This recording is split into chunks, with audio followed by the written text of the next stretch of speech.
What is up, my friend? Welcome to episode 94 of the Anthony John Amos podcast.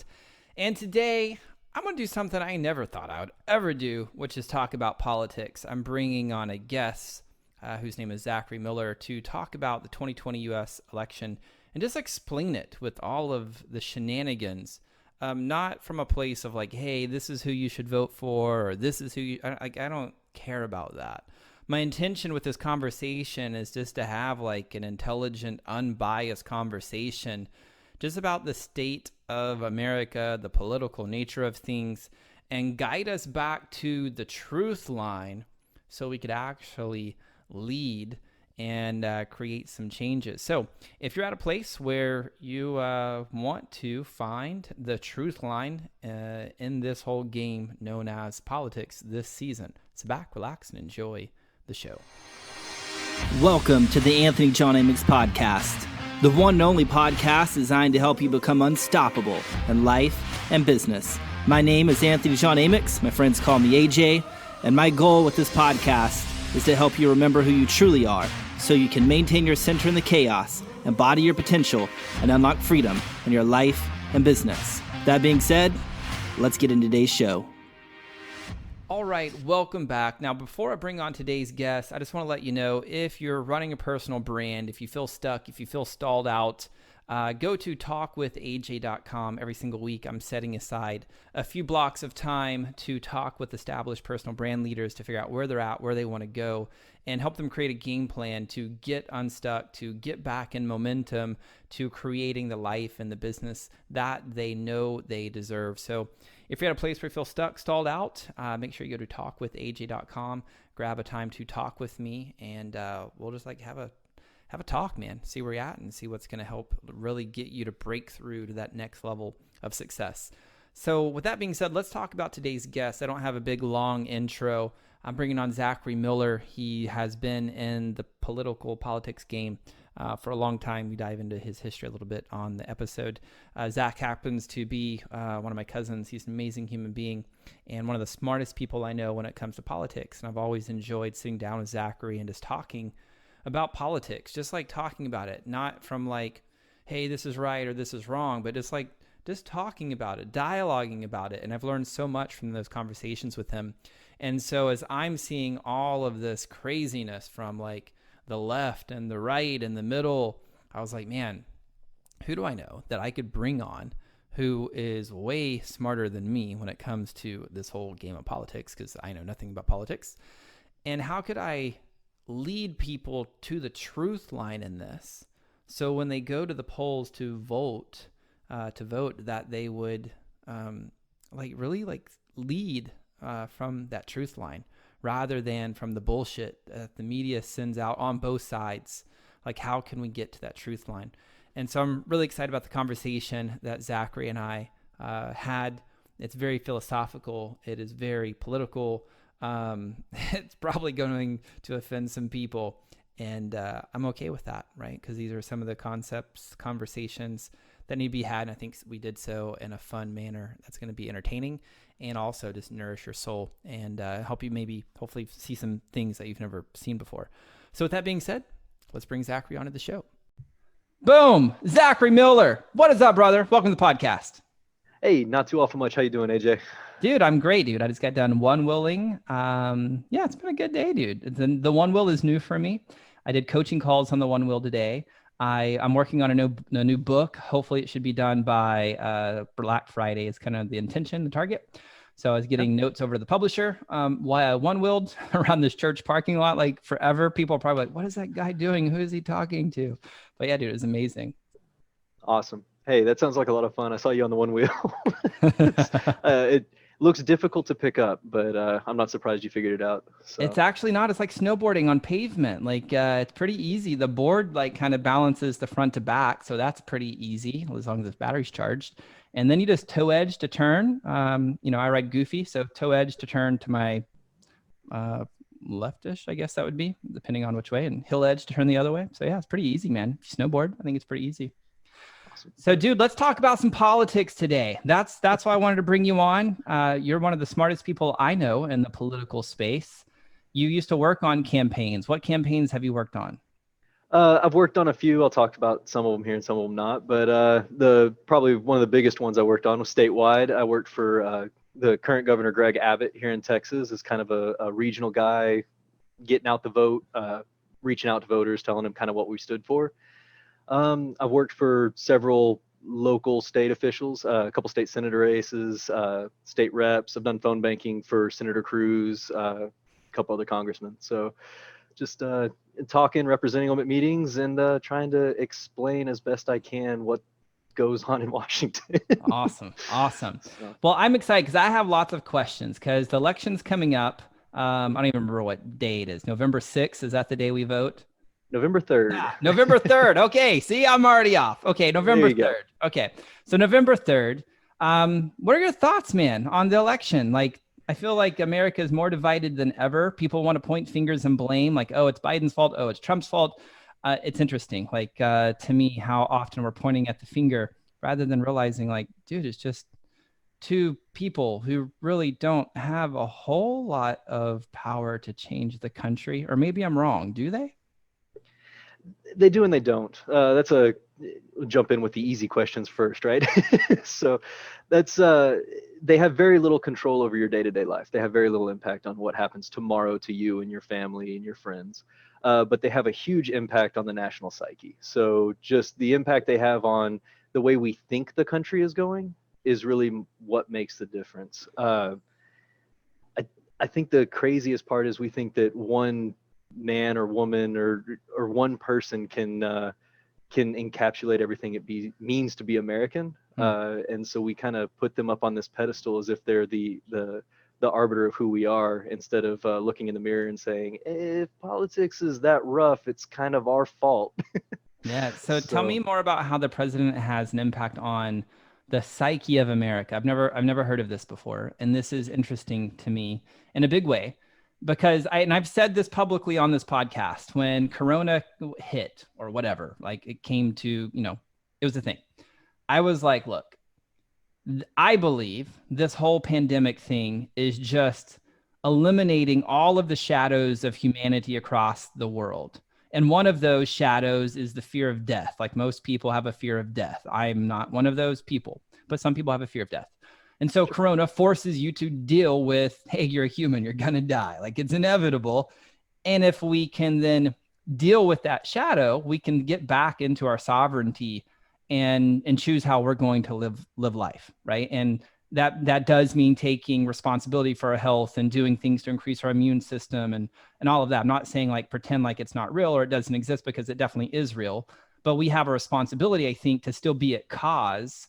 So if the president is then setting the tone for the psyche of America, what responsibility do we as Americans have to say, the president doesn't set my fucking psyche? Like, I set the psyche. We as the people set the psyche of America. It's a lot of people trying to take that fear that you talk about, the fear of death or the fear of the unknown, to take and kind of externalize that and put it on somebody else. So a big part of, I mean, if we're going to talk about Corona, a big part of the Democratic response to it has less to do with the overall policy. And you can see that in the way Democratic areas have handled the coronavirus, and a lot more to do with, this is terrifying, it must be his fault. So it's that whole, I'm scared and I don't want to be scared, and it can't be my fault that I'm scared. So who can I blame for this fear? Coronavirus is obviously real. I know people who've had it. I know people who've had it very badly, and obviously people that have died. But it's a fear that if you're not prepared to look in the eyes of death and know that we're going to die at some point, if you're afraid of that and you're not willing to do that, then you want to try to take on this idea, well, I'll just live forever if that guy stops messing everything up. I don't know if that kind of makes perfect sense. Like, the vast majority of humanity, I would say, lives in victim consciousness, where they don't take responsibility for their words, their deeds, their feelings, like the totality of their humanness. And they're looking out there and wanting to point the finger. And so I'm just getting curious and would like your perspective on this. Is this election where it's like one is like, oh, we'll save you, the Democrats. And then the other ones who are just like, fuck it, just let it be what it will be.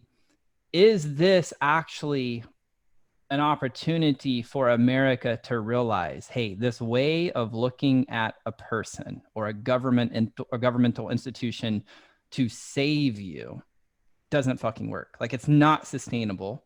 Wake the fuck up and set your own psyche and like take care of your family, take care of your community, take care of your region. Like, that's what it comes down to, because this way of us operating in consciousness, it's like not sustainable. Like, it's time to evolve beyond that. I think so. I think it goes back. There's a classic problem in politics. Internally, it's called the mommy and the daddy problem. You know, if you want a daddy, you want somebody strong, you want somebody to fight wars and to be tough in the world, you vote Republican. And if you want a mommy, somebody to take care of you, to bring you soup when you're sick, you want a mommy, you want a Democrat. Obviously, that's breaking it down too small, but that's the way people think about politics. They have to think about it in a way they can conceptualize. But when it gets to it, yes, this election in a lot of ways is saying, obviously, a top-down approach doesn't work when you've got things like hotspots in a virus. Houston blew up and Dallas started to, but then didn't, and Fort Worth never really did. So just in our area here in Texas, where I'm at, it was just so different in different regions. Why are we looking to Washington, D.C., 1,000 miles away, and they're going to be able to dictate policy that can govern all of those areas better than they can themselves? But it also blends into this idea that, yes, we have to say overall we can't have a one solution fits all, but we do have to show compassion for our fellow man. And how do we do that in a way that doesn't rely on that externalizing, that focusing on somebody else? For Democrats to say that with the right person in charge, we can save everybody, you have to understand that sometimes that person that's in charge is going to be Donald Trump. And if you don't think he can be responsible with that power, and you think that you know better, why would you send all of that power to one person so far away? So it definitely does put that in stark contrast on the national stage. It says, Totally. Yeah, every kind of thing you were heading at. Totally. And I know, dude, I'm having a hard time figuring out who I'm going to vote for this year. I really, really, really am. Like, I did a little bit of research for this episode. And so I went to like the Biden website. I don't remember the website off the top of my head, but I went there. I couldn't find their policies. Like, all of their content was just attacking Trump on their website. So if I went to Trump's website, he had his policies. And then I read his policies and I'm like, just for me and my value set, I'm just like, God, why are you pushing some of these things? Like his idea of oil and all of the energy stuff. And I'm like, dude, are we stuck in the 70s and 80s? Like, a lot of the stuff that you're pushing on the oil stuff seems like you're stuck here rather than looking, 50 years, 100 years down the road. So I thought that was interesting. And then if I look at the Libertarian candidate, Jorgensen. Mm-hmm. Perfect. I went and looked at her stuff. And I liked a lot of her stuff. I typically kind of lean in the Libertarian Party area because it's kind of in the middle ground. But she said something which is like wanting to make America Switzerland. Now, I've been in Switzerland. Their taxes are crazy, like to live in Switzerland. And so I'm like, oh, everybody's out of their mind. What do I do? What do we do? Well, honestly, I mean, not that it helps in 2020, but we need to be better about our picking. It's like we need to certainly look at how we do the picking. But I think you hit, when you talked about Trump and when you talked about him putting his policies on his website, you look at them and you're like, well, why is that one of your policies? And then I kind of agree with this one, but then there's that one that I don't really understand. Yep. That's fundamentally the problem. And when you have the who do I vote for, fundamentally it comes down to that problem. These party platforms, these platforms that they stand on, are made up of individual planks. That's the terminology. Planks make up the platform.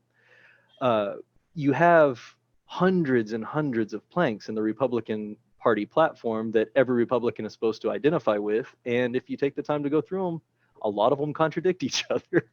There's no driving ideology. So it's it's impossible for somebody to look at these candidates and agree wholly with any of them, because they hold it, even when if you know what their positions are, they hold positions that don't seem to work together in concert. And it's come from years and years of us having to pick, they say lesser of two evils, but having to listen to what the politician is wanting us to hear and then pick them.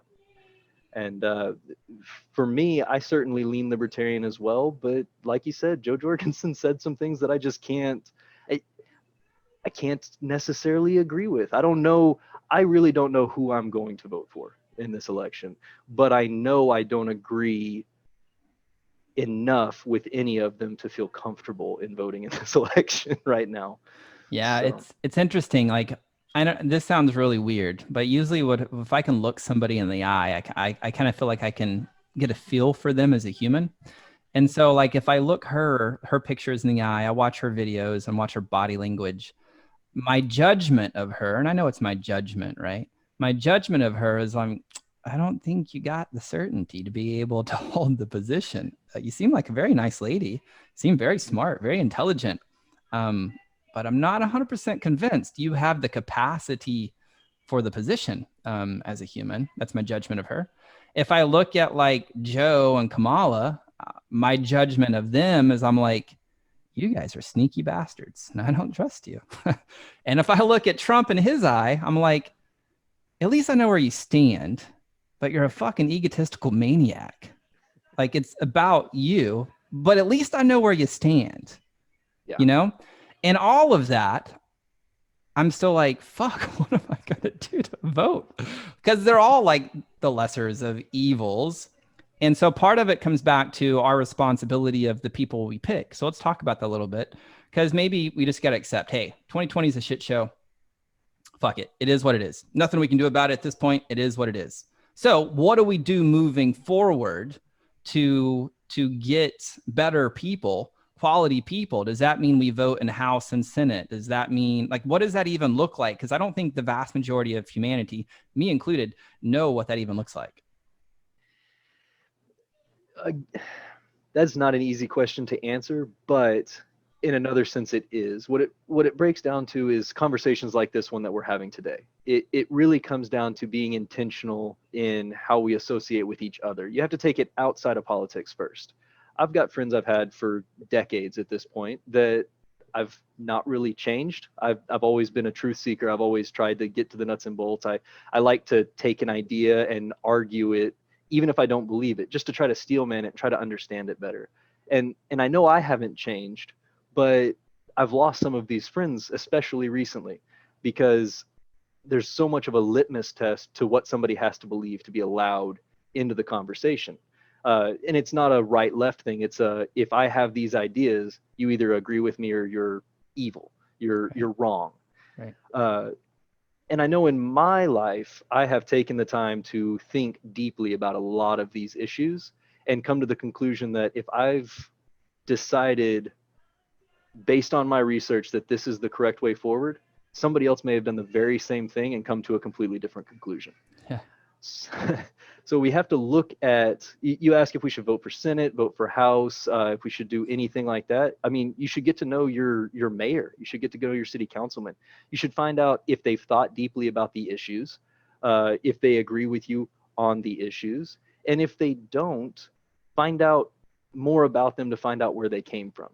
So just like you and I are talking now, you can have these conversations with any person on the street and just trust them to, if they haven't thought deeply about it, be honest in them thinking they're correct. And if they have thought deeply about it, maybe they know something that you don't. Yeah. I was in a Lyft a couple weeks ago, maybe a month ago now. And the guy asked me blatantly, he's like, so who you going to vote for? And I'm like, I don't know, man. Like, still trying to figure this out. And I kind of had this conversation a bit. And I was like, well, what about you? Since you asked the question, he goes, I'm going to vote Trump. And I was like, oh, awesome, man. I'm just curious why. I'm not like asking you to defend that answer or anything. I'm genuinely curious. And the guy's answer, God bless him. He's like, well, I like what he did in Jerusalem, moved the capital, And I was like, really? That was important to you? He goes, oh yeah, really important thing. And I was like, interesting. can you tell me more about that? Like I genuinely was like curious. I wanted to know. And he was just like, I don't know. I just think it's a good thing. I'm like, so you just think it's a good thing? He's like, yeah. I'm like, fantastic. And that was the end of the conversation. Like I had nowhere else to go besides like telling him something else, but like that was what he believed, and it's fantastic for him. I didn't have to say he was evil or this or that. But my point in making this statement is I think a lot of people come to their conclusions, but they don't think about their conclusions. Like if we played that out, that would be like what church do you go to, Zachary? I'm a Methodist, so Perfect. I go to the UMC. UMC in what city? I'm in Fort Worth, so it's Alliance is the one I go to. But Alliance in Fort Worth. So that would be like then, I don't know, the person in China being like, you know what? That Methodist church you go to, Zachary, yeah, just not going to be in Fort Worth. I'm going to move it to downtown Dallas. Well, why? Because it's good. It's good to go to downtown Dallas. And then people being like, I like that Chinese leader. He come in and move that church. It's a good thing. Well, why? Because it's a good thing. Like it's funny to play that out, right? It's just kind of funny to play it out when you don't really think about and ask the questions to get to the root of why you actually believe what you believe. Does that make sense? Oh, absolutely. Absolutely. I take the time to do exactly what you're talking about, but I like what you said about he obviously hadn't boiled it down to a syllogism of why he believed what he believed, but right. he believed it and he was earnest in that belief. So that's half the battle is, he was willing to talk about it, which most people aren't. Exactly. But for me, it really I hate the idea of it being politics. I know we're talking politics, and I love politics. I truly do. But I hate the idea that it has to be a political ideology that drives you. I think that you have to have an ideology or even a personality that drives you, and that has fallout in faith, and it has fallout in politics. It has fallout in what grocery stores you want to go to. Do you shop at I don't know, Sprouts and get natural grocer, or do you, where do you shop? So there's a million things that can come from that, but I think it has to come from within, and you have to have that ideology. You have to boil down how you think about the world around you. It really comes back to our values, like getting clear on what are our values, not like the values that were impressed upon us from our mother or our father or our family unit or the culture we're raised in, because every single part of us, every human on the planet has values impressed upon them. But unfortunately, I think very few people take the time to look at those values objectively and then ask themselves, do me as a human, me as a soul, do I really stand for these values? And there's no right or wrong. Like my values are better than your values or your value. There's no right or wrong. It's okay for us to have different values, but we find sovereignty in taking the time to look at those values objectively and then choose if we want to stand for those values or if we want to choose different values. And then from that, we really can start having, I think, a good foundation to start moving and being in the world and understanding as we gain more and more wisdom, meaning life experience, those values, they may change. Mine have changed over the past 5 years, definitely changed over the past 10 years. The core of those values have stayed the same, but the hierarchy of those certain values that used to be 1 or maybe number 3 or what used to be number 2 maybe have slid down to number 4. But it's just taking the time every 2, 3, 4 years to like look at my values and assess those values and then figure out, how do I stand for those values? How do I vote based upon those values? How do I spend my money based upon those values? And I think, unfortunately, coming back to where you talked about earlier, most people have no fucking clue. And they're just like, it's their fault, damn it. It's their fault. Burn them. Burn them. Yeah. Well, that's talking about values and like boiling down, finding what you believe. That's why people can't have the impossible conversations that are present in the world right now. It's not that they actually believe the other side is wrong. It's that they're scared the other side might say something that makes them wrong. Yeah. You're really scared that I haven't thought very much about this. So if he says something that sounds right, I'm scared I'm going to fall off and start agreeing with this person I've vilified for so long. For me, and we talked, I didn't want any idea of what the topics were going to be or anything like that, but I just kind of wanted to know if there was something you were shooting for in this conversation. So I said, is there anything I can walk with today and kind of orient myself to what we're going to talk about. And the reason I do that, I do that daily, weekly, monthly with different ideas. I take something that not we'll take abortion as an example. It's obviously in the news right now, big time, but I don't take like pro-choice or pro-life and sit with that. I take the idea of abortion. What is abortion? What does that mean to society? What does that mean to a person, an individual? What does that mean to a soul? And I walk with that for a few days. That doesn't mean I think about it constantly. It means it's something that's just kind of milling about, and the ramifications and things that I might not have thought of will boil to the top. And for me, that's the way I center myself, because then even if those values are reorienting, or if a new one jumps onto the list that wasn't there before, it hasn't changed me fundamentally. It's just changed the way that I look at the world and other people. Awesome. So no, why do you think there's so much absolutism when it comes to our like systematically governing things? Like, why does it have to operate on absolutism rather than relevantism? Hard word for me to say. Relativity. Relativity. Something Thank like you. Yes. No, I think the absolutism that you're talking about, or the you're either for me or against me, or you're either pro-gun or anti-gun, pro-abortion, anti-abortion.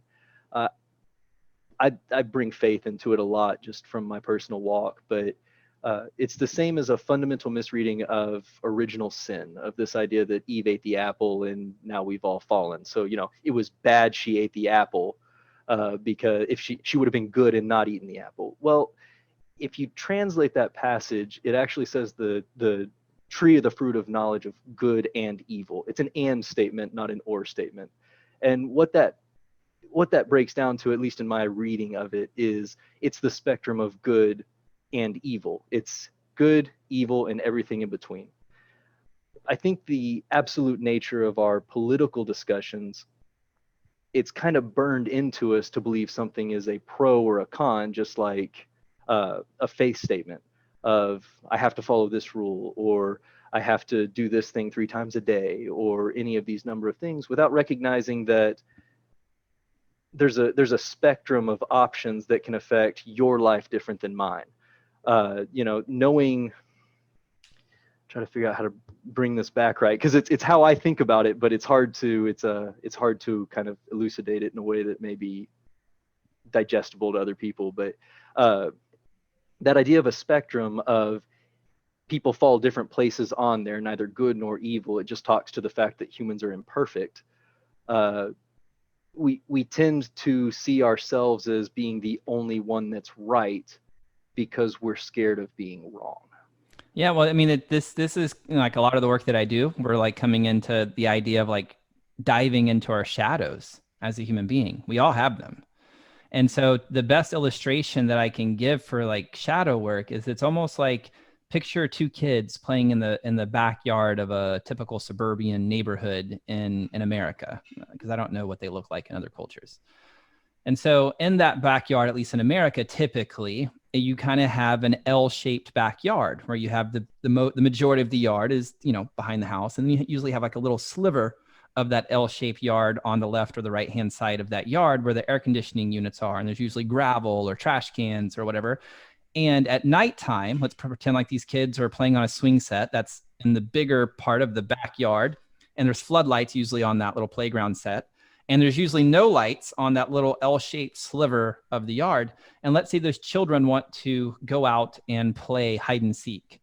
And so they're scared of the dark. Well, all they can do is play in that main area of the yard until somebody wiser than them is able to come to them and be like, "Are you feeling scared?" "Yeah, we're scared of the dark." "Well, here, let me guide you into the dark. It's okay. It's okay." So you guide the children into the dark. And when they get into the dark, their eyes adjust. And now they're like, "Mom, Dad, there's nothing here scary. It's just like some air conditioning units and some trash cans." They're like, "I know." And now, as a result, the children's capacity to play in the backyard has been increased. It has been expanded. Now they can hide by the trash cans. They could hide in the trash cans. They could hide behind the air conditioning units. They could hide in the light. They could hide behind the trees. This is what it's like for a human being to dive into those parts of us that we are fucking terrified of.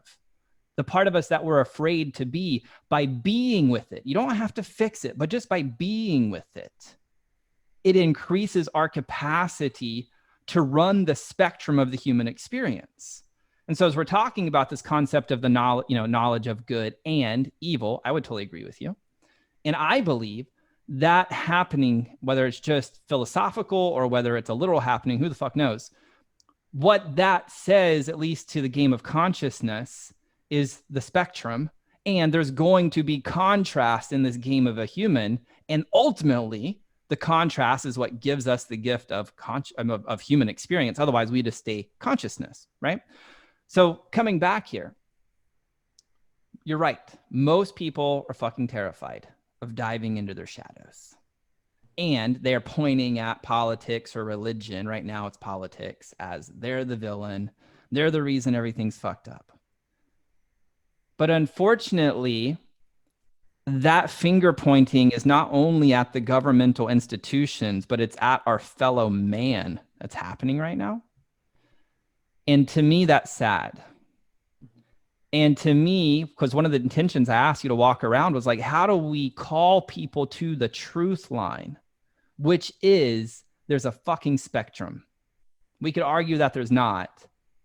I don't think you have an argument to stand on. Like, there's a fucking spectrum unless you're willing to just stand in one fucking place. But as we walk around the totality of, to get perspectives, there's a fucking spectrum. Mm-hmm. And in that, we can actually come together in unity as human beings to solve problems, because we don't have to say, well, you're right or you're wrong. Just like me coming and talking to the Lyft driver. He's like, well, I want to vote for Trump because of this reason, that they moved the Capitol. Awesome. Is that empowering you to live your best life in America? I don't know. Never thought about that. You may want to think about that. Like, I don't have to like be defensive to tell him he's wrong, because in the grand scheme of the spectrum, it doesn't fucking matter who he's going to vote for. It's going to matter how he just continues to live his life. So how do we call people here into this game of politics back to the truth line? And when I say we, I mean like the people, because at the end of the day, those are the people who's going to make a difference. Well, for me, when I'm engaging with people, most of the political figures I engage with are on the right. I certainly fall to the right line of the left-right divide in the United States. But when I'm talking to those people, my favorite thing to do is to find an issue we agree with completely and take the other side with them on an issue, especially if they don't know where I stand on it. And I like to argue against them and push against them and show them. I like to steel man that other side for them, so that even if they don't agree with what I'm saying, they acknowledge there's a kernel to what I'm saying. And you can take that and do it to the other side, to something Sure. that you truly hold in your core, and then talk to somebody who disagrees with you. But playing with those ideas and knowing yourself well enough to know that no matter how this conversation goes, just like no matter how the conversation between you and me goes, the important part was the intentionality of the conversation. Totally. Absolutely. So if you can find common ground, and I don't mean that in highfalutin, like we're all going to agree and vote for the same person. But if you can find a common ground of, because we disagree, it's important to continue having these conversations, and be compassionate about that conversation. Be not just passionate about your position, but compassionate to the other person being a human being walking in the same world you are, with the same problems you have, no matter how they manifest in their lives. Totally. Can we get on the same ground without people choosing to embrace relativity? That's a good question. Yes, we can. There's a way to agree that doesn't lead to saying that the other person is also right. You don't have to acknowledge that the other person is right, but you can acknowledge that there may be a kernel to what they're saying. One of the policies that I like to talk about when I'm talking to people about why top down and United States wide policy isn't the best option, but maybe it's most local. If you've lived in an apartment, which I'm fairly certain you have, you can understand the importance of noise pollution ordinances, or the idea that my neighbor can't turn their radio up to 11 and that be okay with the other at least 4 people he shares a wall with. But if I'm living in Abilene, maybe I don't need the same ordinance. And so when I say both people can be right or both people can have a kernel of it, if I live in downtown Dallas and this person lives on a 700-acre ranch in Wyoming, they can think that noise pollution laws are ridiculous and I can think they're right. And both of those are correct because we simply relate to the world in a different way. Totally. But isn't that relativity? It depends on what you mean by relativity. So let's define a term here. So what are you looking for when you say relativity? Relativity. I'm defining it as like, it depends. Like it's all relative to the situation, just like you're saying. In this situation, that ordinance makes 100% sense. In this other situation, it doesn't make sense. It's all relative to the situation. Okay. I think that there are absolutes, but I think that in terms of policy, at least, and how we govern or how we associate with each other, we have to blend a little relativity into those discussions. We do have to understand that somebody who grew up destitute is going to have a different relationship to money than somebody that was born in with a trust fund. Yep. So slipping into, for me, I was thinking slipping into relativity being more of a moral relativity of saying that when we look at like foreign policy in the United States, we look at Saudi Arabia and there's a tendency by some people to say, oh, well, that's a different culture. It's a different world. It's okay that their women can't drive. That's a relativity that's not okay because when you get down to fundamentals, it's simply not human. It's not a good human policy. It's not a good way of relating to your fellow man. So when it comes to a fundamental belief of if we're able to have this conversation, it's because I'm recognizing the humanity in you. There are situations where you're not recognizing the humanity in another person. But when we get to a point where we can have that conversation and we both hold true and core and deeply considered beliefs, and we can't find a place where we say, you know what? No, that's simply wrong. Then that relativity has to exist if we're going to coexist. Awesome. So another question on this topic then is then coming back to politics. Should America enforce their values on another culture?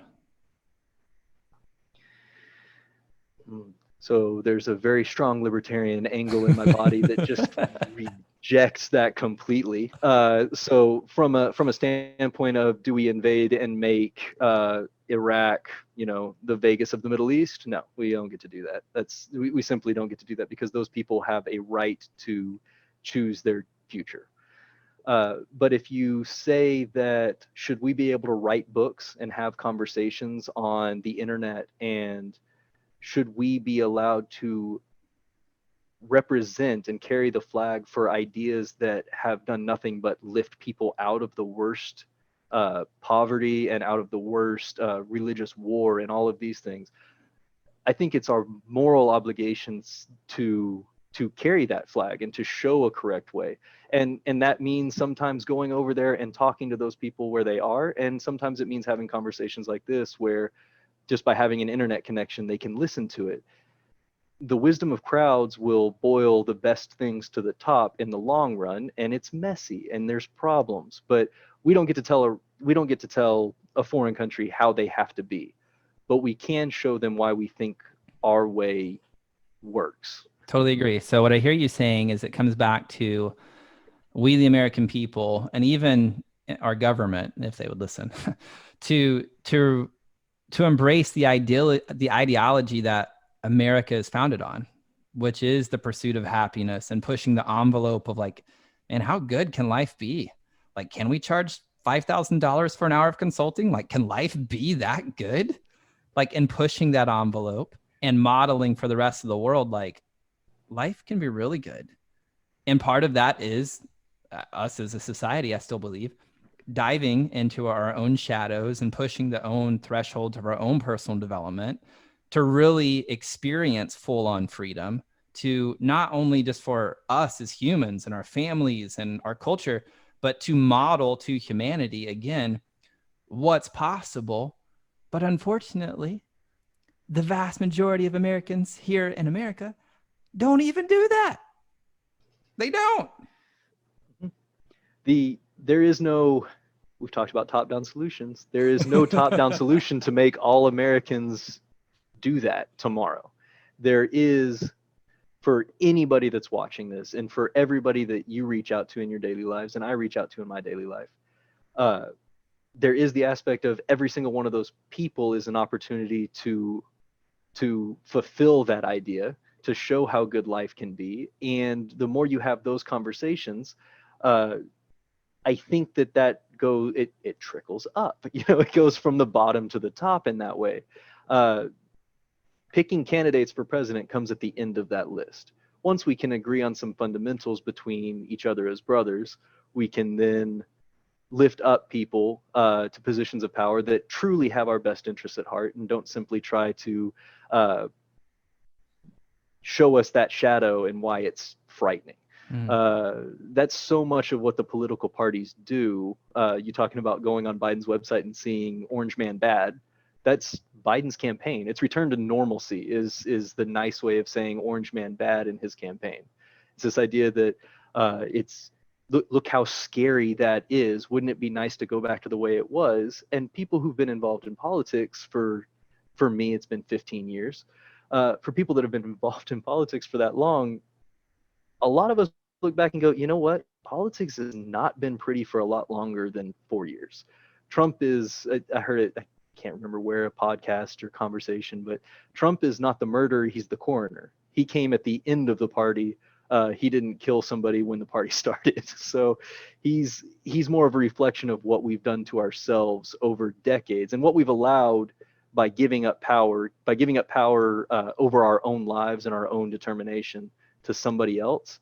He's simply a symptom of that problem. And no matter what you think of him as a president, you can't hold him responsible for the corruption that's festering at the heart of the United States political system.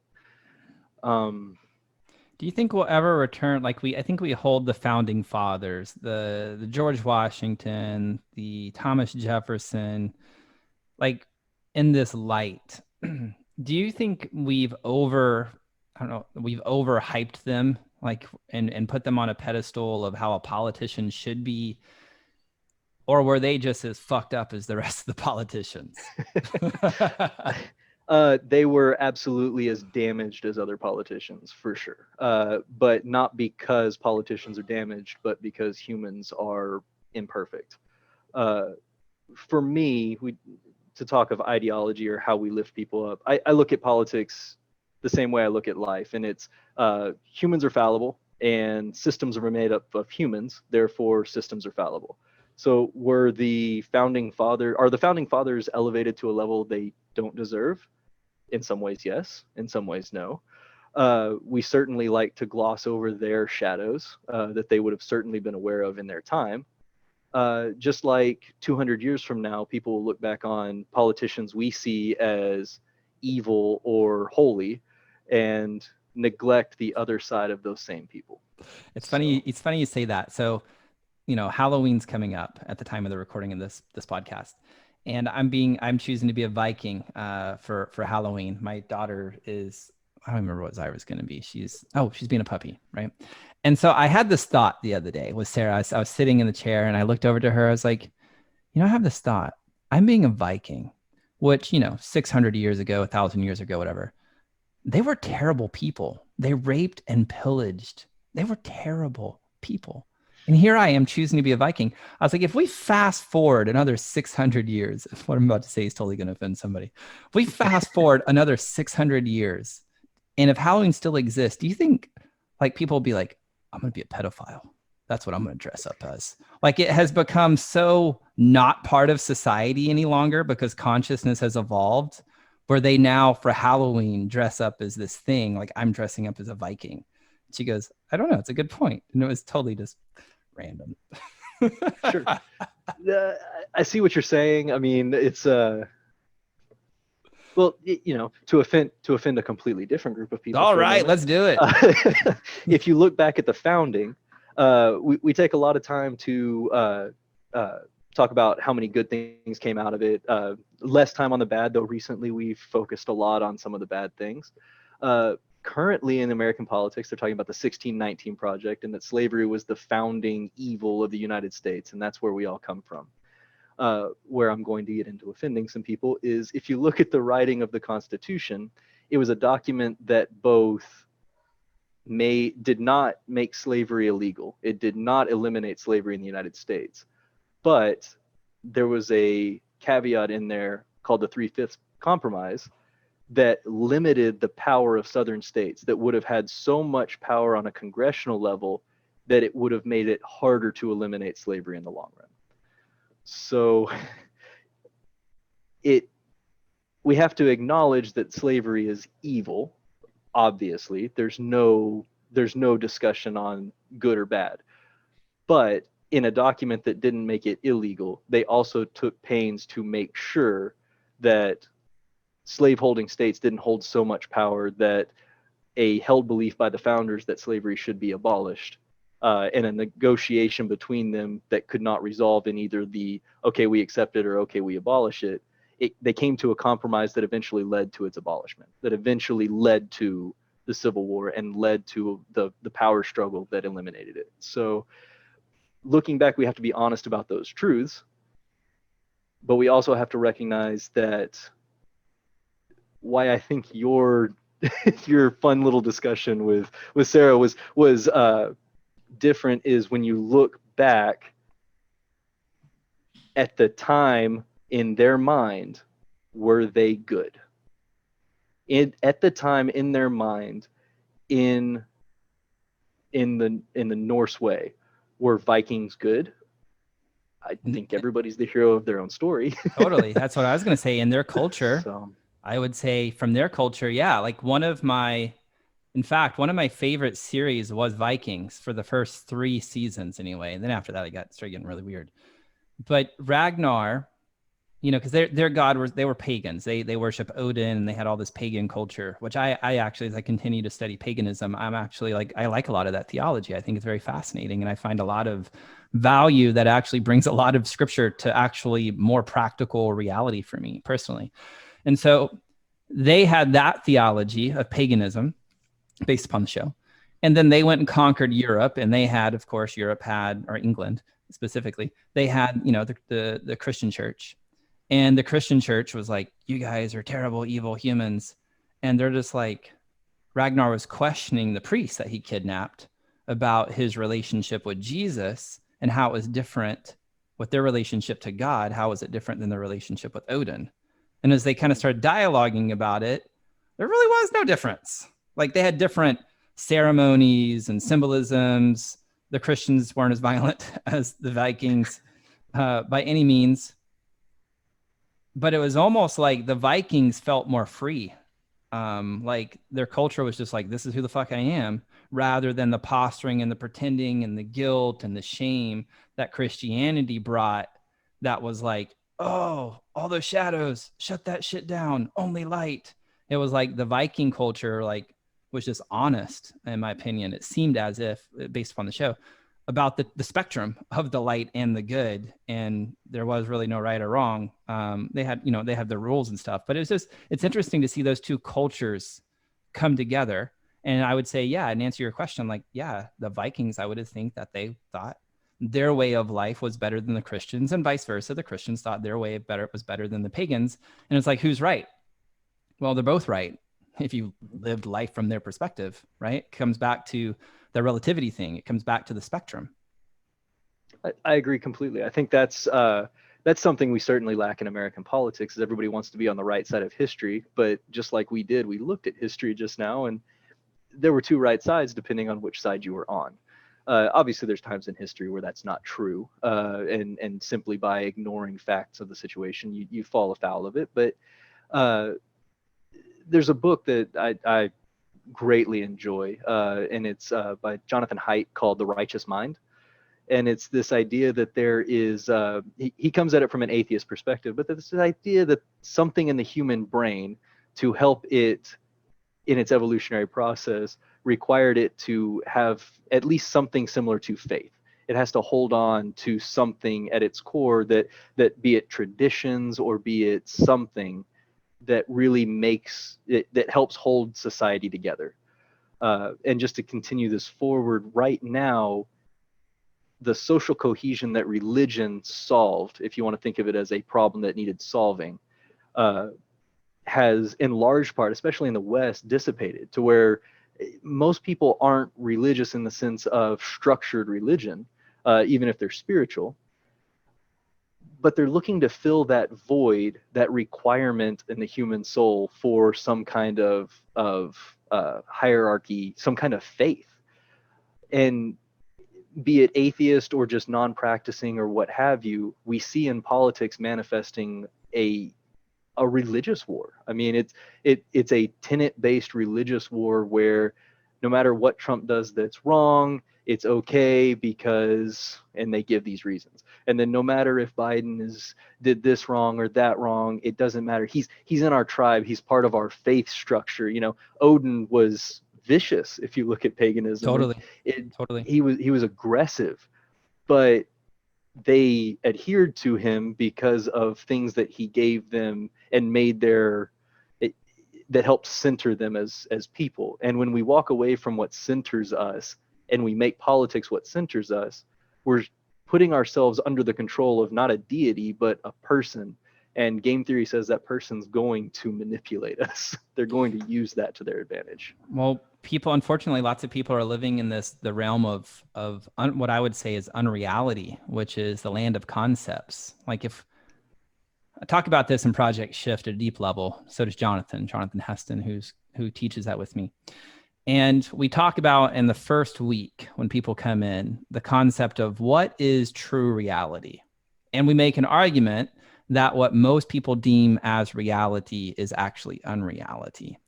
And we go through this whole thing to get them to realize that. But what I mean by that is when we are living in concept land, most people would say that's reality, right? But you can't point at it. It's just a concept. It's just languaging that we're using to construct a quote unquote reality. When true reality is what we're experiencing moment by moment by moment. Moment by moment by moment. That's true reality, what we're experiencing. Part of the beingness of being human is we are the totality of all of it. We can create concepts, and those concepts serve us. And we've gotten to a place, at least here in the Western culture, where we believe that's the reality. And we've negated a lot of what true reality is, which is our experience. What am I experiencing right now? What am I feeling right now? What's that sensation in my body? Most people have no fucking idea, and they're not even conditioned to even operate in that way. And we've cut that part of us off. And I feel like part of like us taking power back as humans is getting back in touch with that root, that groundedness that you speak of. Like you talked about, hey, we have it in religion or whatever, but most people don't have a bearing of returning to that experience of who they are, like at a core level, which I believe is a sovereign creator, capable of anything, capable of being at cause and creating their desires. But part of that is getting out of their heads and coming back home into their body of like, what are you experiencing in this moment? What are you feeling? What's going on?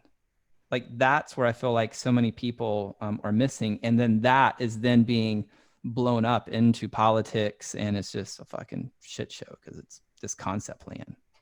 Sure. You see that in the use of anecdote. I mean, you hear of, what we have to have universal healthcare because I have this friend whose mom's aunt's cousin's sister had this debilitating disease and she wouldn't have been taken care of because we don't have universal healthcare. And then you hear this other one where it's like, well, everybody should be allowed to own a gun because my friend's nephew's cousin had an intruder in his house that threatened him and his wife. Well, those are anecdotes. Those aren't reality as it is experienced by humanity. It's reality in that conceptual space that exactly. Now this is part of what could happen. So it must be what's going to happen.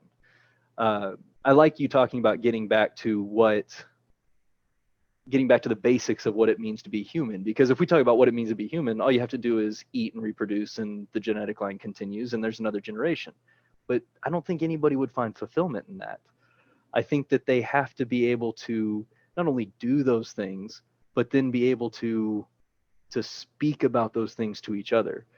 And it goes back to the way we were talking about politics, is being able to communicate who you are starts with understanding yourself, getting it to the core of what you believe, not necessarily on every issue, but simply how you come to terms with a new belief. If you encounter something you've never encountered before, what is your process of thinking about that, and how do you incorporate that into your life? That's who you are. It's not an amalgamation of your beliefs. It's how you interpret new information. And if we can be comfortable in that, if we can recede into our humanity in a way that we take in all of those inputs and we find how we associate to the world around us, then we can go forward into the world and into conversations and into politics and religion, or no matter what the situation is, and not be afraid we're going to lose ourselves, but maybe we can find out some information we didn't have before and make that part of us even better. So good. And you're so right that people are afraid to lose themselves. And in my opinion, people don't know who themselves are. Like Yes. they think themselves is out there in some type of concept, and that's what then creates the division. And it really kind of pisses me off a bit when it's like, oh, it's the president who's creating division. I'm like, no, we're the ones creating division. We're the one who's not open into listening. We're the ones who's looking out there to figure out who the fuck we are, rather than returning home to just be here in our experience and be okay to be here. Like you talked about, would we find fulfillment if we weren't in production? And even in that, there's a spectrum, right? Because part of it is until we can be at home in the basics of being a human, which is we eat, we have sex, we drink water, and we repeat, and we make money or whatever we need to do to survive. And we just repeat that for fucking ever. And part of our life is absolutely fucking meaningless. I'm not going to be remembered probably 3 generations from now.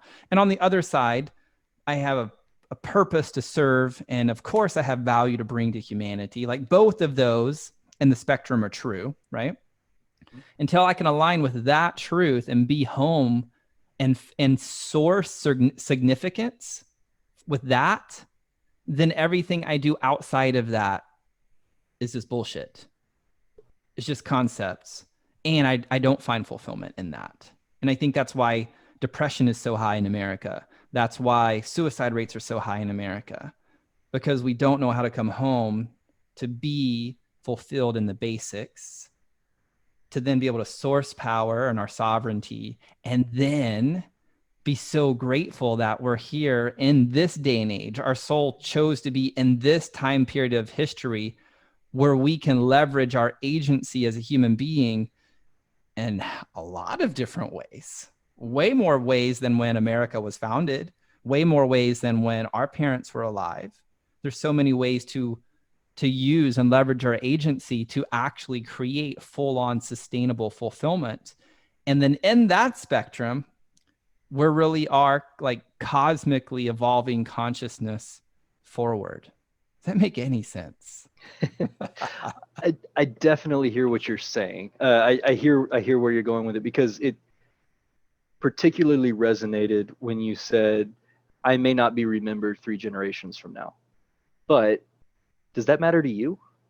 Does that matter to you if when you're not here that you're remembered? Is that what's important? Or is it important how you feel about what you're doing right now?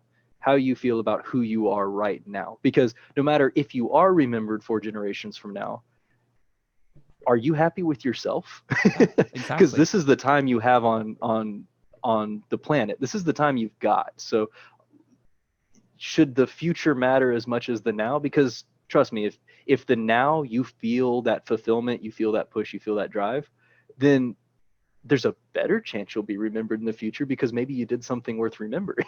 Totally. As I looked and played with this concept with myself, right now I know of like Andrew Carnegie, some of the oil barons. And so it's like, what's their legacy? Money. Okay, cool.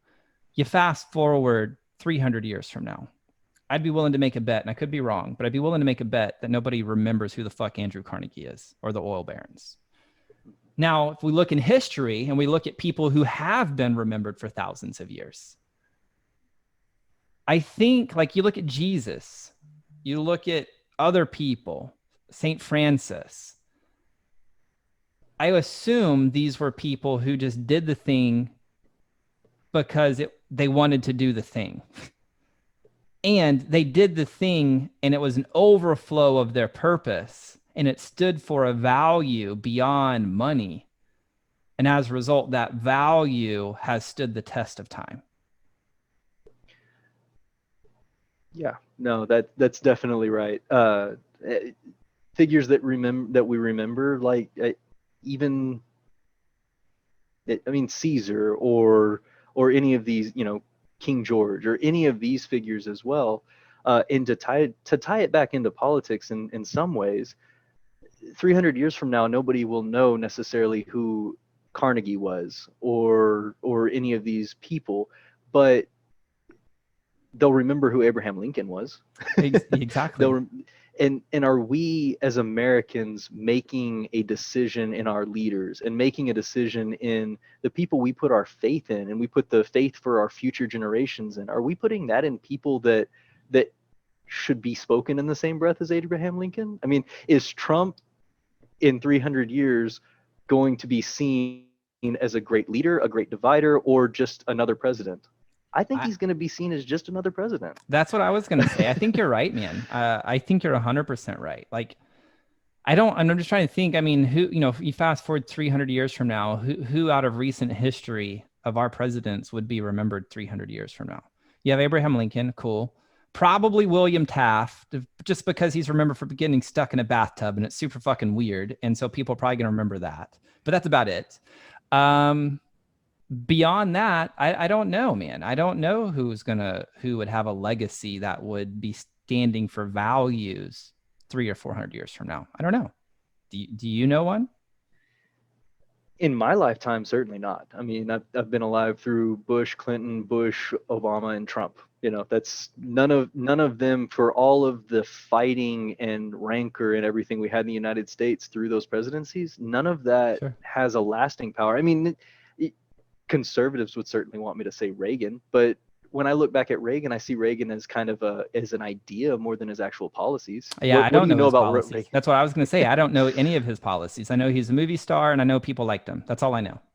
Yeah, and that's what it's going to end up being. Like I say, he's conceptualized in the conservative side for certain reasons. Now, there are giants in American history. I mean, Totally. FDR is going to be remembered for certain things that he did, and I fall against a lot of things that he did, but he was a man that he was a man with gravitas. I mean, he made his way through life in a discernible way, and that's just not true of politicians, especially these days. For me, the calling of modern politics, for me, my calling, at least in modern politics, is to go out and find somebody that, at least at a local level, or maybe statewide or maybe federal, but just somebody that truly sees themselves as a man of the hour. And that doesn't mean they'll be remembered in the next hour. It means that they're the man for this hour. And try to put them into a position, because they're somebody who's moving in the world in a way that you can see and feel and touch, that speaks to you. Trump doesn't speak to people; he speaks, and people listen. It's different. So let me ask you a question, because I asked, like, hey, how do we move forward? And you talked about, like, we'll get involved at the mayor level, da. And part of my argument on that is, like, who the fuck has time to be that involved? That's my story about it, right? And maybe it doesn't take as much time as my story about it does. So then if we buy into that, you talked about Trump has been a product of over decades, the American people giving up certain things, not standing for their values, et cetera. And so this is just like the spawn of that consciousness, so to speak, I guess you could say. Is it even more simple where, if we brought it back down to the basics, if every human being took radical responsibility for their reality and they did their best to, like, walk in integrity with their values and treat their fellow man or their fellow woman or child with kindness and compassion and grace and unconditional love, if they just did that and let history play out, would that in and of itself just spawn the right leaders at a governmental level? No, it would produce people that would be those leaders. That's what I I meant. think Yes. yeah, it would produce the people that could be those leaders, but Awesome. they won't become those leaders without one thing I think is missing from that. We all need to do exactly what you said. And in producing those people that are then better people, you have to look at somebody who you see as being that intentional person. And you have to then be intentional in telling them, I think you could make a difference. So you may not be able to get to know your mayor. You may not be able to know your representative or something like that, but find somebody who you know to be the mayor, to be the councilman, to be your state representative. We can produce better people all day, but we have to be intentional in pushing them into a place where when they're in the spotlight, they continue living as the person you know them to be. Awesome. And dude, as we land this plane, and I don't know if there are, do you have any like final words that you want to leave people with as they're coming into making their decision for the election this year? Sit back and walk with it a little bit. Like just kind of relax, take a deep breath. It's not the last election we're ever going to have, no matter what you hear on the news. Turn off the news. But more than anything else, take